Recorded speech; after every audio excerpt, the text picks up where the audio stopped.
สบายดีพี่น้องปองปายเบิดสู่คู่สู่ค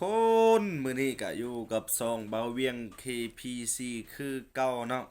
ซึ่งว่ามื้อนี้สิมาแลกdata เนาะจากโบนัสของ Mighty Pork ที่พัดเนาะโอเคมื้อนี้เฮาสิมาแลก data เด้อผู้ใดอ่าบ่มีเงินเติมบัตรเนาะอยากแลก data เนาะก็แลกได้เนาะมื้อนี้เขาสิแลก200เนาะนี่อย่าลืมเฮ็ดตามเด้อนี่เนาะ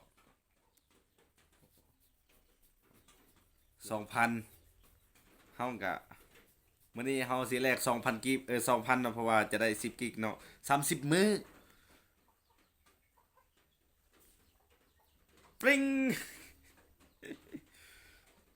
เรียบร้อยทันแลกสำเร็จ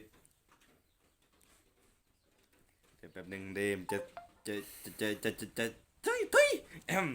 จะแจ้งเตือนเนาะนี่สบายดีลูกค้าท่านได้ใช้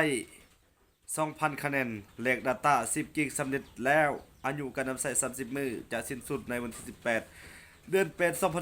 2024 9โมง58วิ58นาที38วิข้อข้อมูลเพิ่มเติมโทร123ขอบใจนี่เนาะแลกไปทีเรียบร้อยเนาะคันว่าแลก เฮากันได้เบิ่งสบ